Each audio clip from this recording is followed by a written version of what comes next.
Hello and welcome back to AP World History Modern. Today we are on our second day of the Haitian Revolution inside Unit 5.2, right? And this is our day 7 on 5.2. So just running the kind of overview of the Haitian Revolution because in your breakdown from the activities from yesterday, you should have a very nice detailed analysis. Something I'm going to make available to you on Google Classroom is I will share. I'll show you a link to this as well. So just an article about the Haitian Revolution, and how it is depicted in Western sources. Okay, and I'll also share this as well. This is a graphic novel that I came across that looks at. It gives you just a quick little overview of it, right? A nice simple overview of the revolution and its start, and and give you some background here. So it's Right, so looking at this, it is, you kind of see who it was created by, and right. So I'll make that available to you on Google Classroom. Okay. All right. So once again, this is our kind of basic contextualization in which the Haitian Revolution has taken part in. All right, and I guess I'll, at some point, kind of go through and do some answers. So actually, let me kind of do that now. Let me just start by going over the answers for the timeline, because I don't think I have that there. Yeah, so let me pull up the answers for the timeline to see how you did, see how yours matches up. So actually, I got it right here. So for your phase 1, right, this is what it should look like. Phase 2, right? For your phase 2, these are roughly what you should have, or something similar to this. From watching that film. All right, so feel free to pause and look. For phase 3, this is what your answers roughly should look like. Okay.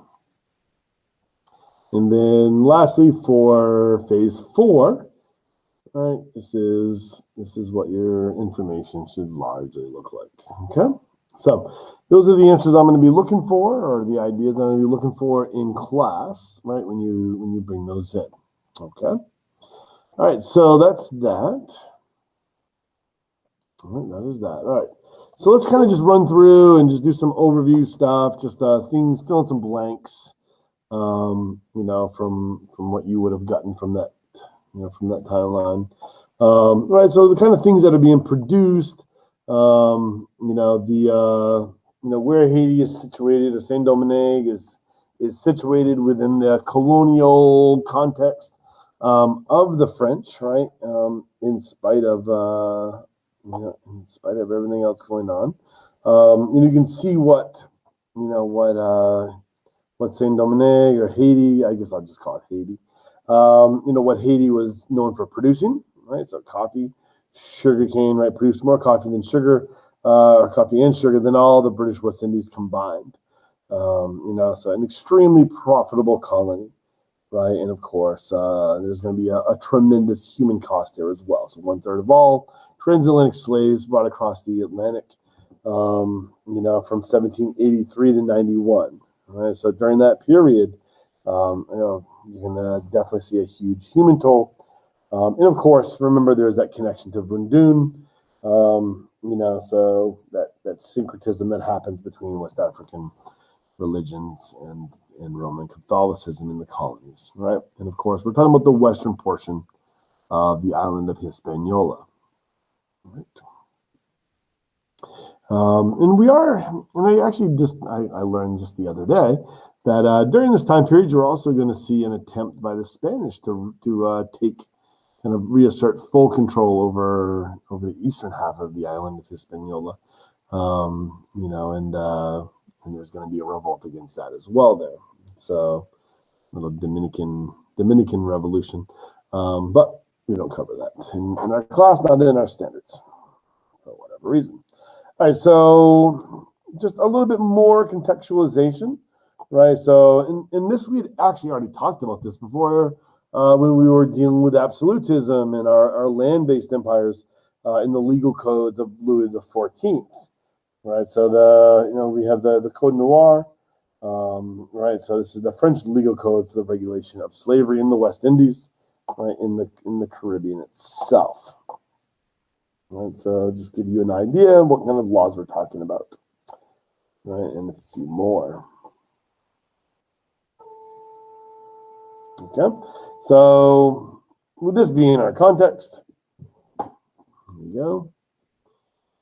You're welcome to pause on these and go ahead and read through these. I think I got to repeat there. Remember when we talk about the revolution, right? The whole Dudi, right? Duddy Bookman.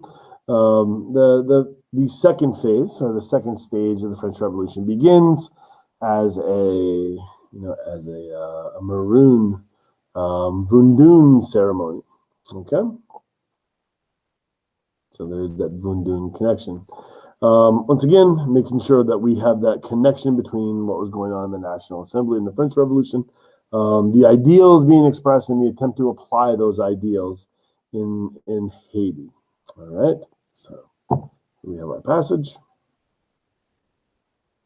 It's a neat plan of revolt.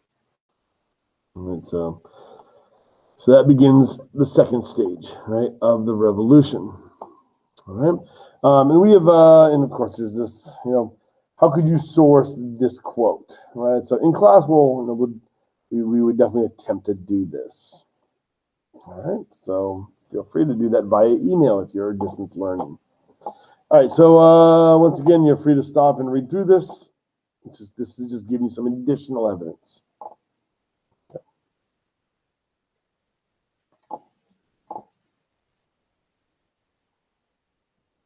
All right, and I am going to move on. 1795 French Constitution.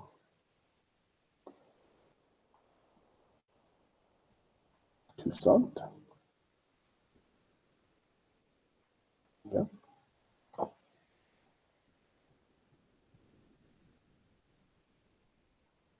Okay.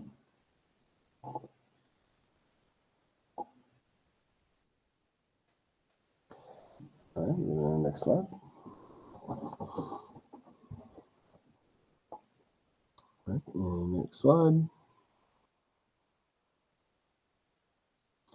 And next slide. This is something that we definitely talked about in class regarding the American Revolution when we started talking about, when we looked at the debt that was accrued after the American Revolution and who accrued that debt, right? So, why does the United States owe France, Spain, the Dutch? Why do we owe them money? They definitely were there to support any effort against the British, just like the British are there to support any effort against the French. All right, so Dessalines and Toussaint.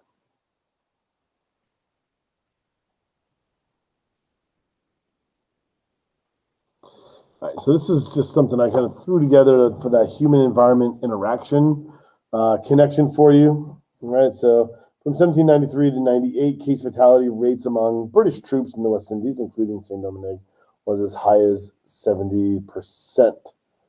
Right, a worse fate befell newly arrived French armed forces in 1802.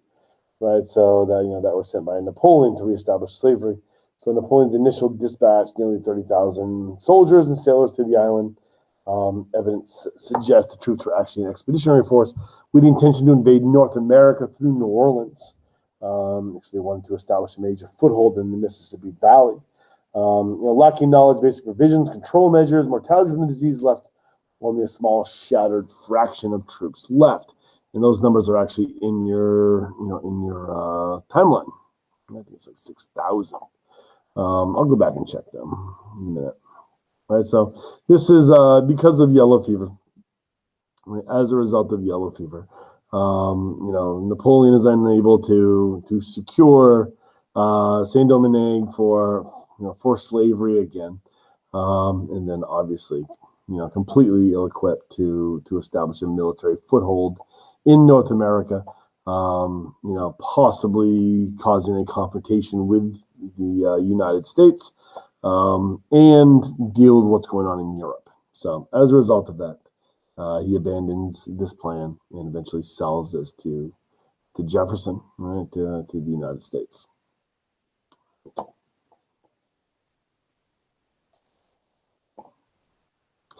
All right, and we in class we may or may not do an SAQ on this, or just try to source it. All right, why is the Haitian vote portrayed perceived in the United States and Europe? All right, this is definitely something we kind of break down our Strayer homework. What Strayer says about this and what the evidence there says. Right, and this is of course a secondary source on this issue, right? So Jefferson, this is referring to Thomas Jefferson, right? President Jefferson was terrified of what was happening in Saint Domingue. He refers to Toussaint's army as cannibals. His fear was that Black American would be inspired by what they saw taking place just off the shores of America, and he spent his entire career trying to shut down any contact and therefore any movement of information between the American mainland and the Caribbean island. He called upon Congress to abolish trade between the United States after 1804. Right, was the independent country of Haiti. He argued that French believed it was still owned, right? Believed it still owned the island, and you saw how that went in your timeline, by the way. In short, he denied the Haitian revolutionaries had the same right to independence and autonomy that he claimed for American patriots. Consequently, in 1805 and finally 1806, trade was formally shut down between the United States and Haiti, which decimated the already very weak Haitian economy. And of course, Jefferson then argued that this was an example of what happens when Africans are allowed to govern themselves. Economic devastation caused in large part by its own economic policies. That's a pretty damning portrayal of Jefferson there. All right, so big takeaways here. And before we kind of get into that, I guess let me jump in and just look at the actual effects here, because I said I'd look at this.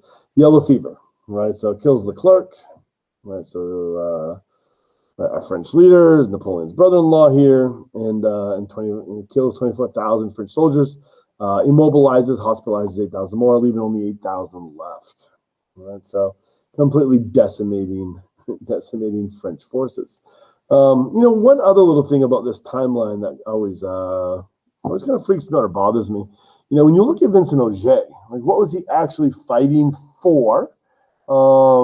He's fighting to give men of color who own land the right to vote, right? So that's what he's fighting for, and he gets executed for that in February of 1791, right? 1791. So then the question becomes how long does it take before what he was actually fighting for is actually granted? By April of 92, so literally a year and 2 months later, right? Full citizenship is given to all people of color. So not only what Oge had been fighting for, but way beyond what he had been fighting for is won a year and 2 months later. I mean, so just, imagine being executed, fighting for something that 2 months over a year later is going to be granted. Plus, that always kind of strikes me as, an especially sad thing. All right, let's wrap it up. So debrief. All right, French Revolution leads to the Haitian Revolution. Haitian, obviously, American and French are all gonna inspire the later Latin American revolutions, right? And I had a little bit more of an in-depth debrief last time, but so I don't need to rehash all that. Okay, all right, that's it for today. Sapriati.